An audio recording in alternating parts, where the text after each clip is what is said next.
My parents didn't answer my emergency room call. They were too busy comforting my crying sister. So I cut off the cash and cut them from my will. The metallic tang of antiseptic hung heavy in the air, a stark, sterile smell that did little to mask the coppery scent of my own blood. Every breath was a shallow victory, each beat of my heart a painful reminder that I was technically alive. I lay in the harsh fluorescent glare of an emergency room cubicle, my left leg elevated and throbbing like a drumbeat of agony. The crash had happened so quickly, a blur of screeching tires, shattering glass, and then the world spinning as my car rolled into the ditch. I remember the paramedics cutting me free, their voices calm but urgent as they stabilized my neck and assessed my injuries. The rain had been pelting down, mixing with something warm on my face that I later realized was my own blood. "You're lucky," one of the EMTs had said as they loaded me into the ambulance. Could have been much worse. Lucky wasn't exactly how I felt, with what the doctors suspected was a compound fracture, possible internal bleeding, and a constellation of cuts and bruises mapping new territories of pain across my body. But I understood what he meant. I was alive when I easily might not have been. The thought sent a chill through me that had nothing to do with the thin hospital gown or the cold antiseptic air. Doctors and nurses had come and gone, their faces kind but clinical, their questions precise. A young resident with tired eyes had explained the need for scans and possible surgery depending on what they found. An older nurse with steady hands had administered painkillers that dulled the sharpest edges but left a foggy awareness of my body's trauma. They had stabilized me, assessed the damage, and left me alone with my thoughts and the low, persistent beeping of the monitors beside my bed. The rhythmic sounds seemed to punctuate the silence, marking time in a place where minutes stretched like hours. That's when the real pain started. I fumbled for my phone on the small table beside me.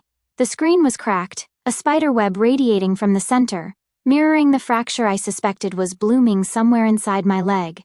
My fingers, shaky from shock and something else I couldn't name yet, navigated to my parents' contact. My parents, my emergency contacts, the people who were supposed to be there. The first call went to voicemail, the second too. On the third attempt, my mother finally answered, her voice tight with irritation. "Alex, what is it? Do you know what time it is? And your sister is having a complete meltdown. We're trying to deal with it." A cold wave washed over me, colder than the thin hospital blanket. "Mom," I whispered, my voice hoarse, "I'm in the ER. There was an accident." A beat of silence, then a sigh laced with impatience. "An accident? Are you okay? You're not dying, are you?" "Because Maria just got a traffic ticket." Can you believe it? A traffic ticket. And she's absolutely distraught. She needs money immediately to pay the fine or they're going to impound her car. She's practically in tears. My father's voice, a low rumble of annoyance, came from the background.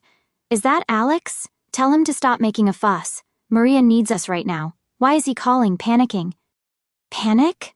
My chest tightened, as if someone had wrapped barbed wire around my lungs. I was lying in an emergency room, battered and alone, and they were dismissing it as a fuss because my 30-year-old sister was upset about a parking ticket. Or maybe it was a moving violation, it didn't matter. It was trivial. "Mom, Dad, I might have a broken leg." "I'm getting scans," I tried again, the words catching in my throat. "Oh, Alex, don't be so dramatic," my mother said, her voice softening just enough to sound condescending. "You're strong. You'll be fine. Maria needs us to focus right now. She's really sensitive about things like this." "Why are you calling in a panic? You're not dying. Don't call in a panic. Maria needs money urgently to pay the fine." The line went dead. She hung up on me. The phone clattered from my trembling fingers onto the thin mattress. The cold metal of the hospital bed rails felt sharp against my skin. I stared at the sterile ceiling tiles, the fluorescent light buzzing overhead, a sound that seemed deafening in the sudden silence after their words. "You're not dying. Don't call in a panic. Maria needs money urgently to pay the fine." Those words replayed in my mind, a cruel, twisted lullaby. It wasn't just about the accident. It wasn't just about the phone call. It was about everything. A lifetime compressed into one brutal moment of clarity. Growing up, I was always the responsible one. Maria was the sensitive one. The one who needed extra help, extra patience, extra everything. If I got an A, it was expected. If Maria got a C, it was celebrated as trying her best. If I wanted something, I saved for it. If Maria wanted something, she threw a tantrum or looked sad, and somehow the money appeared, often from my parents' savings I knew I'd indirectly contributed to since I started working part-time at 16. When I went to college, I worked 2 jobs to pay for books and living expenses, taking out minimal loans, determined not to burden my parents. Maria went to a state school closer to home, and they footed most of the bill, complaining all the while about the cost yet somehow finding extra money for her social life. I remembered visiting her campus once, driving 3 hours after finishing a grueling shift at my own part-time job. She had wanted me to meet her friends, which seemed like a positive step. When I arrived at her apartment, I found her hosting an impromptu party. Music blaring, red cups everywhere, and a new flat-screen TV that she proudly announced our parents had bought her as a study aid. Meanwhile, I was watching lecture videos on a second-hand laptop with a cracked screen that I couldn't afford to replace. On that visit, I had also discovered several past-due notices for utility bills hidden under a stack of fashion magazines. Maria had laughed it off with a casual wave of her hand. "Mom and Dad will handle it," she'd said, unconcerned. And they did. Later that week, she called to tell me excitedly that they'd not only paid her overdue bills but also set up automatic payments for the remainder of the semester, so she could focus on her studies. When she graduated, they pressured me to help her find a job, even though I was just starting my own career. "She looks up to you, Alex. You're her big brother. She needs your guidance." Guidance quickly turned into financial support. A few hundred here for rent, 1,000 there for a car repair, paying off a credit card bill she forgot about. It was always framed as temporary just until she got on her feet. But the feet never quite landed. She'd get a job, lose it, need more help. My parents would sigh, wring their hands, and then call me. "Alex, Maria's really struggling. She's talking about moving back home. Could you help her out just this one time? It would mean the world to us." It wasn't just Maria. My parents developed an expensive habit of needing help. A roof repair they couldn't afford, a medical bill, a car replacement. I sent the money, felt like a twisted form of tithing. My hard-earned money sent home because family helps family. I justified it. They were my parents, they raised me. Maria was my sister, she was just going through a phase. I convinced myself that this was love, this was family. If I gave enough, helped enough, was responsible enough, they would finally look at me with the same effortless pride they had for Maria, even when she was failing. I remembered my college graduation day. I had graduated summa cum laude with honors, which had required countless all-nighters and sacrificed social opportunities. My parents arrived late to the ceremony because Maria had called with some minor crisis about her car not starting. They missed my name being called. When I found them afterward, my father had patted my shoulder distractedly while checking his phone, saying, "Good job, son, expected nothing less from you." My mother had been on the phone with Maria, reassuring her they would call a tow truck and cover the repair costs. That evening, at what was supposed to be my celebration dinner, the conversation had been dominated by Maria's car troubles and her upcoming summer plans. My father had even taken a separate call from her in the middle of the meal, stepping outside for nearly 20 minutes. When he returned, he announced that Maria needed a new alternator, and they would need to help her get it replaced tomorrow.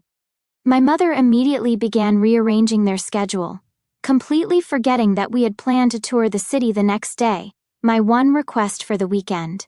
When I reminded them, they seemed genuinely surprised I was disappointed. "But Maria's stranded," my mother had said, looking at me as if I were being unreasonable. "You understand, don't you? You're the mature one." That was my blind spot. My deep, aching need for their unconditional approval, for the kind of easy affection they showered on Maria. It kept me tethered to this draining dynamic. I thought my sacrifices were building bridges, but they were just reinforcing the chains. There were moments of doubt, of course, like the time I visited home, and there wasn't a single photo of me displayed prominently, while Maria's framed pictures covered the mantelpiece and walls, even old ones from high school sports she barely participated in, or the holidays where conversations revolved entirely around Maria's latest minor drama or success, while my accomplishments were met with a brief nod and a quick change of subject. It felt like I was an employee, a reliable resource, but not a cherished member of the family in the same way Maria was. But I'd pushed the feelings down. They love you in their own way, I tell myself. They just worry about Maria more because she's the sensitive one. Lying there in the ER, the buzzing light, the antiseptic smell, the throbbing pain in my leg, their voices echoing. You're not dying. Maria needs money urgently. It all clicked. There was no own way of loving. There was only this. This was the ultimate expression of where I stood in their world, somewhere below Maria's parking ticket, somewhere below their inconvenience. The yearning for their love didn't just die. It was brutally murdered by their indifference in my moment of greatest need. This was my rock bottom, alone, hurt, and finally seeing the truth without the hazy filter of hope. And in that moment, the pain in my chest, the one not related to the accident, gave way to something else. Something cold and hard, resolve. I wouldn't be the reliable resource anymore. I wouldn't be the backup plan. I wouldn't be the ATM. They wanted to prioritize Maria's fleeting manufactured crisis over my real one? Fine, they could have that, but they would lose everything else. I reached for my phone again, my hand steadier this time. The cracked screen lit up showing their dismissed call. I ignored it. I opened my contacts and scrolled past Mom and Dad. I went to Emily Dawson, my lawyer. Calling Miss Dawson from the emergency room felt surreal. My voice was weak, scratchy from pain and the raw emotion that had just ripped through me. Miss Dawson? I said, trying to keep it together. It's Alex. I'm sorry to call so late, but I'm in the ER. She was calm, professional. Alex, are you all right? What happened? I explained the accident briefly, then got to the point, the words tumbling out, tinged with bitterness. I called my parents to let them know. They told me I was making a fuss, that my sister had a meltdown over a traffic ticket, and they were busy helping her. They said I wasn't dying and shouldn't call panicking, and they hung up. Silence on her end for a moment, a different kind of silence than my mother's dismissive one. This one felt heavy, listening. I see, Miss Dawson said softly.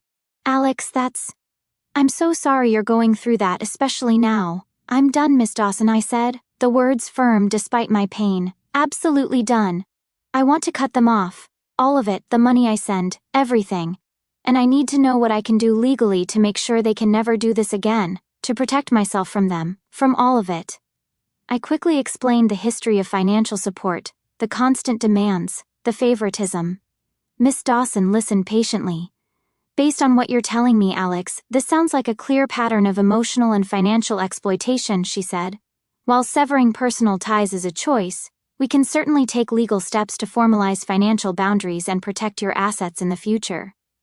We can revoke any powers of attorney, change beneficiaries on accounts, ensure they aren't listed in any way that gives them control or access should something happen to you. It will be messy, they won't react well. I don't care anymore how they react, I said, and I meant it. The raw wound of their neglect in the ER had cauterized the last bit of me that cared about their approval or their public image. What do I need to do? I can come to the hospital, she said without hesitation. We can get some initial documents drafted and signed. Let's protect you, Alex. While waiting for Miss Dawson, a nurse came in to check my vitals. She was kind, her smile genuine. She adjusted my blanket, refilled my water. Simple acts of care from a stranger felt more meaningful in that moment than years of my parents' conditional love. I also saw a text pop up from my friend Sarah. Alex, just heard you had an accident, so worried. Let me know if you need anything at all. Sending healing thoughts. A small, unexpected warmth spread through my chest. Sarah knew some of my family issues, but I'd always downplayed the severity, protecting them even from my friends. Her simple message, focused entirely on my well-being, was a stark contrast to my parents' call. It was a lifeline. It reminded me that genuine connection existed outside the toxic circle. Miss Dawson arrived about an hour later. She was discreet, dressed in a professional suit, carrying a slim briefcase. Seeing her walk into the sterile cubicle felt like reinforcements arriving, like help had finally come. She sat by my bed calm and focused. She had brought initial documents based on our call. She explained each one carefully. Revocation of a general power of attorney I'd foolishly given my mother years ago just in case. Changes to beneficiaries on a small life insurance policy. Revisions to a basic will draft I'd done. Simple, logical steps to remove their legal access and claims. As I signed each page, my hands steady despite the ache in my leg, a different kind of pain surfaced: grief. This wasn't just signing papers, it was signing the divorce decree from my family, the death certificate of the hope I'd clung to for 3 decades. Each signature was a hammer blow to the crumbling facade of family helps family. But beneath the grief was a growing sense of empowerment. I was reclaiming control. I was putting myself first, maybe for the first time ever. "Alex," Miss Dawson said, pausing as I signed a form. "You mentioned you've been supporting them financially for years. Do you have records of this?"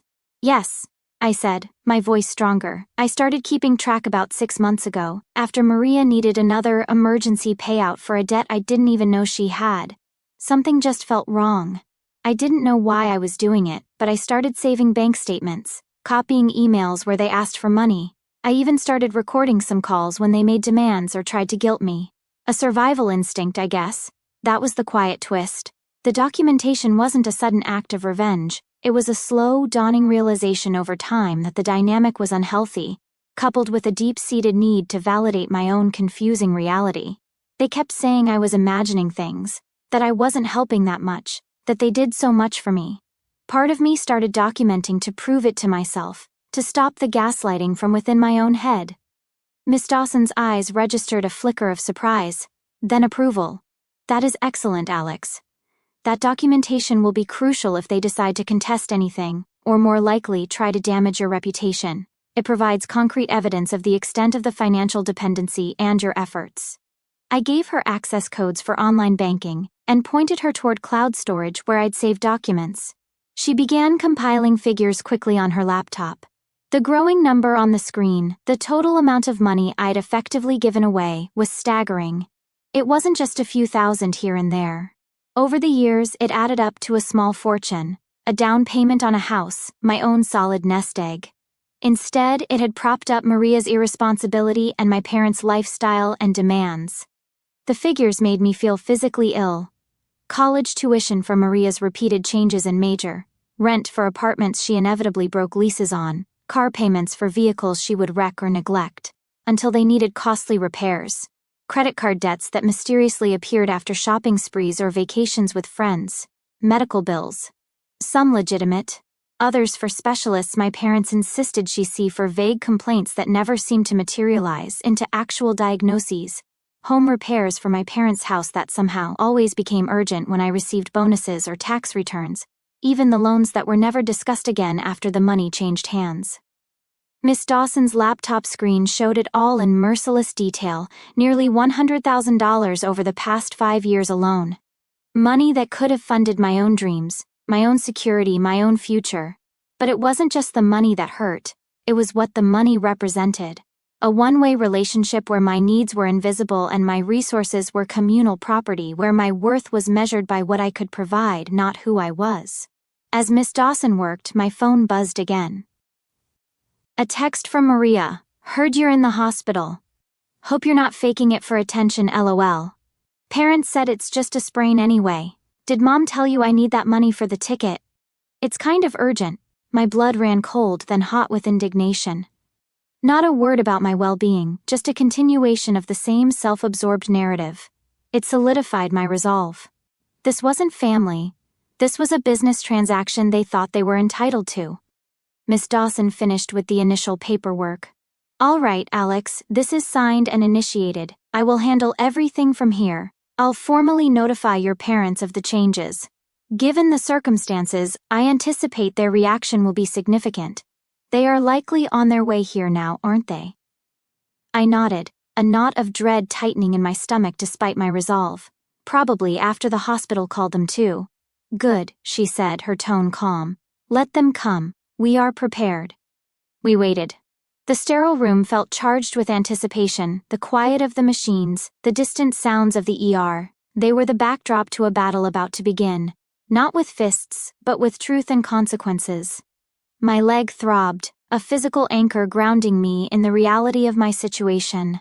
My heart pounded, not from fear anymore, but from the adrenaline of confrontation. I looked at the stack of signed papers, the evidence Miss Dawson was compiling. I wasn't the helpless child waiting for approval anymore. I was a man with boundaries, standing on the truth.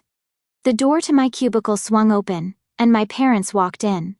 Their entrance was a carefully orchestrated performance, smiles plastered on their faces for the benefit of any passing staff, a hurried, almost theatrical, "Oh, Alex, darling, we rushed right over as soon as we could get away." My mother's voice was pitched just a little too high. My father looked impatient, glancing at his watch. They approached the bed, but their eyes landed on Miss Dawson first. Their smiles faltered, replaced by suspicion. "Who is this?" my father demanded, his voice losing its performative warmth instantly. "Good evening," Miss Dawson said calmly, rising from her chair. "I'm Emily Dawson, Alex's attorney." The masks dropped completely. My mother's face went pale, then flushed red. My father's jaw tightened. "Attorney? What is this, Alex? What is going on? Are you suing us?"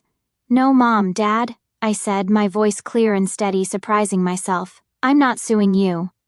I looked them in the eye. "I'm protecting myself from you." My mother let out a little gasp, clutching her chest dramatically. "Protecting yourself from us? Your own parents? After everything we've done for you? Everything you've done for me?" I repeated, a bitter edge creeping into my voice. "Is that what you call it?" Ignoring my calls from the emergency room because Maria was having a meltdown over a traffic ticket telling me not to panic because I wasn't dying? Is that the sum total of what you think your obligation is? Their eyes darted away, unable to meet mine. "We were just worried about Maria. She was very upset," my mother sputtered, resorting instantly to rationalization. "And the hospital called us anyway. We knew you were fine." "Fine?" I almost laughed, a dry, humorless sound that hurt my ribs. "I'm lying here with a potential broken leg, doped up on painkillers, alone, because my family was too busy coddling a grown woman over a parking ticket. Don't tell me I was fine. You are making a mountain out of a molehill, Alex," my father said, his voice hardening. "You are being overly dramatic. We were coming as soon as we could. Maria needed us." His signature phrase, justifying Maria's needs above all else. "She needed money," I corrected him, the truth laid bare. "She needed money for a fine that was more important than your son being in the ER. Just like money has always been more important. My money." Miss Dawson stepped forward, holding a stack of papers. "Mr. and Mrs. Miller, Alex has retained me to inform you of his decisions regarding his personal and financial affairs," she said, her tone calm, clinical, a stark contrast to the emotional storm brewing. "Effective immediately, Alex is ceasing all voluntary financial contributions to you and his sister. This includes any allowances, debt payments, or assistance with bills. Additionally, he has revoked any powers of attorney, revised his will, and updated beneficiaries on accounts to remove you." She handed the documents to my father. He took them, his face a mask of disbelief. My mother snatched one from him, her eyes scanning the page, her mouth opening in a silent gasp as the meaning sank in. The money, that was what truly hit them. Not my pain, not their neglect, but the loss of their reliable income stream. "You can't do this," my mother shrieked, her voice losing all pretense of calm. "We need that money. Maria needs that money. We've come to rely on it." "Exactly," I said quietly. "You've come to rely on it. You saw me as a source of funds, not a son." "This is outrageous," my father roared, crumpling the paper slightly in his hand. "After everything we sacrificed for you? We raised you. You owe us." His face was red with rage, his social mask completely gone, revealing the entitlement beneath. "What do I owe you?" I asked, pushing myself up slightly, ignoring the jolt of pain in my leg. "Do I owe you for years of being second best? Do I owe you for constantly bailing Maria out while you praised me for being responsible, then punished me by demanding my resources? Do I owe you for ignoring me when I was hurt?" "We never ignored you," my mother insisted, the gaslighting returning. "You are imagining things. You are a cruel, ungrateful child. Maria is the one who struggles. She needs more support. You've always been the easy one." This was their core narrative. I was easy because I didn't cause them problems and provided solutions. Maria was difficult and sensitive because she constantly needed bailing out, which justified their focus and my financial input. "Oh, you think I imagined things?" I said, my voice dangerously low. "About you ignoring me? About prioritizing Maria?" I looked at Miss Dawson. "Miss Dawson, would you mind playing the recording from earlier?" Miss Dawson nodded, taking out her phone. I had hit record on my phone right after my mother answered, fueled by a strange instinct, a morbid curiosity about how they would react. That recording had automatically synced to my cloud storage, and I had given Miss Dawson access. She pressed play. The sterile room was filled with the tiny sound of my own strained voice saying, "Mom, I'm in the ER. There was an accident," followed by my mother's impatient sigh, my father's dismissive grunt, and then their voices, cold and clear. "Why are you making such a fuss? You're not dying. Don't call in a panic. Maria needs money urgently to pay the fine." The sound cut off. Silence hung in the air, thick and suffocating. My parents stared at Miss Dawson's phone, then at me, their faces frozen in horror. Their own voices, their own cruel indifference, played back to them in undeniable audio. The gaslighting died on their lips. The rationalization sounded hollow. This wasn't Alex being dramatic, this was them caught red-handed. What is that?" my mother stammered, her face ashen. "That," I said, looking right at them, "is the truth. That is what you said. That is what you are." My father's face contorted with rage, a terrifying mask of exposed entitlement. You recorded us? How dare you? That's illegal." "Actually, in this state it's not under these circumstances," Miss Dawson interjected calmly, shattering his bluster with a simple legal fact. "And the content speaks for itself, wouldn't you agree? It rather clearly illustrates the nature of the relationship and the priority given to Mr. Miller's actual medical emergency versus his sister's minor issue. This recording, coupled with the extensive financial records Alex has compiled," she gestured toward her laptop screen, where the large sum of money was visible, "provides a compelling case should you choose to contest Alex's decision to cease financial support. It rather dismantles any claim of his being ungrateful when viewed against the backdrop of his substantial contributions and your documented neglect." They were cornered. Their image was shattered, not just to me but to a neutral professional observer. The financial loss was real, the evidence undeniable. Rage warred with panic in their eyes. "We will sue you," my mother screeched, pointing a trembling finger at me. "We will tell everyone what a horrible son you are. You will regret this. You are free to pursue any legal action you deem appropriate, Mrs. Miller," Miss Dawson said smoothly. "However, be advised that any such action would require the full disclosure of these facts and records in a public forum. And defamation is also a legal matter." I looked at my parents, these people who were supposed to be my safe harbor, my family. They looked like strangers, ugly with greed and thwarted control. "Go," I said softly. "Just go. There's nothing left to say." They hesitated for a moment, perhaps expecting me to back down, to apologize, to beg. But I just looked at them, empty of all the old hope and pain, just seeing them for who they were, finally. Seething, defeated in this one crucial battle, they turned and walked out of the cubicle, the crumpled legal papers still clutched in my father's hand. The quiet sound of the door closing felt like the end of an era, a toxic, painful era. The silence they left behind was heavy, but it wasn't empty. It was filled with the quiet of the hospital machines, the distant footsteps in the hall, and the faint scent of antiseptic. But for the first time, it also felt like my space.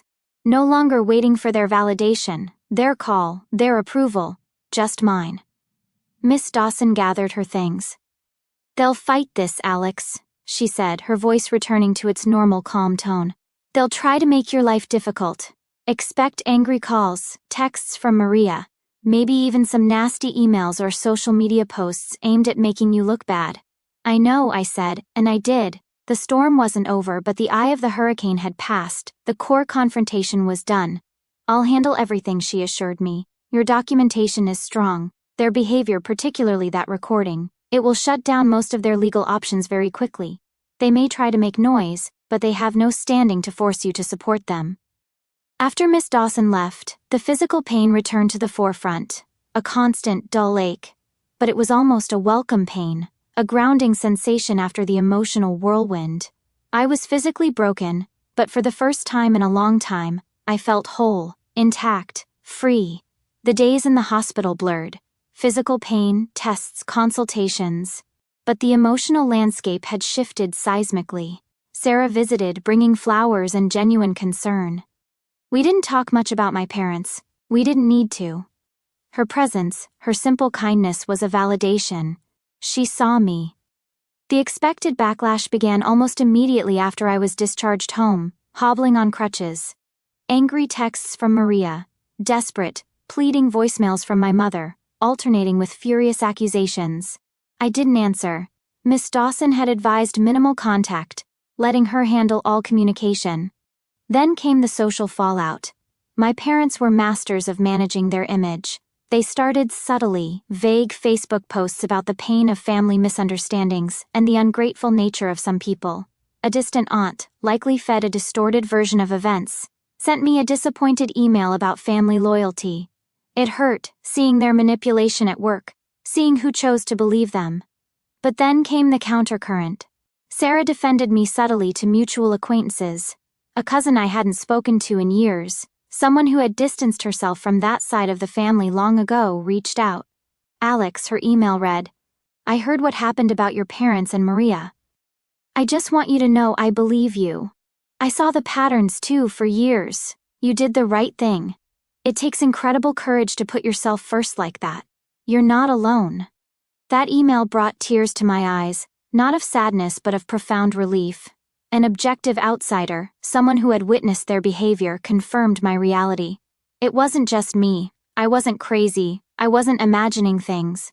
These connections, built on shared understanding and genuine support, were my new family.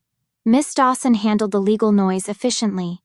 The parents' threats of lawsuits faded when faced with the evidence Alex had compiled, and Miss Dawson's calm, firm responses. Maria apparently tried to get a lawyer to force me to pay her ticket fine, but that went nowhere.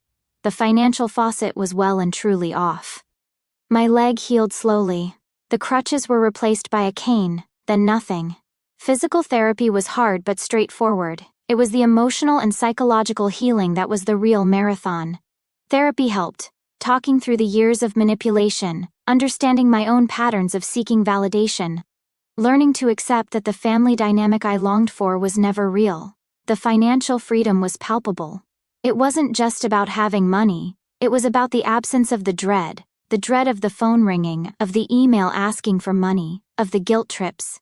My bank account grew, not just in numbers but in what it represented, my labor, my value, for me. I could save, invest, plan for my future, a future no longer tethered to propping up others. I thought a lot about what family meant. It wasn't blood, not inherently. It was respect, love, support, boundaries. The people who showed up, not because they were obligated, but because they cared. Sarah, Miss Dawson, my cousin, they were my family now. Losing my parents and sister felt like a death, a complex grief for people who were still alive.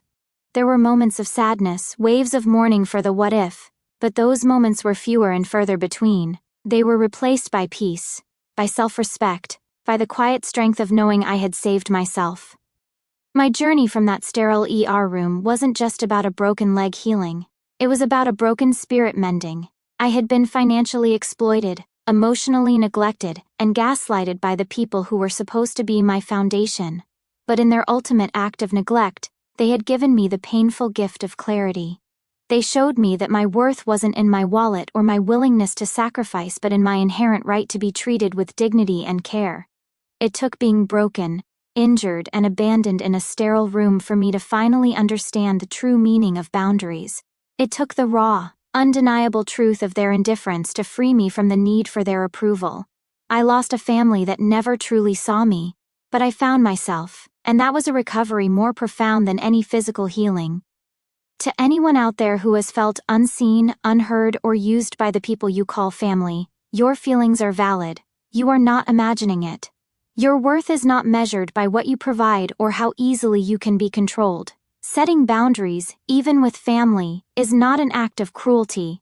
It is an act of self-preservation. It is an act of courage.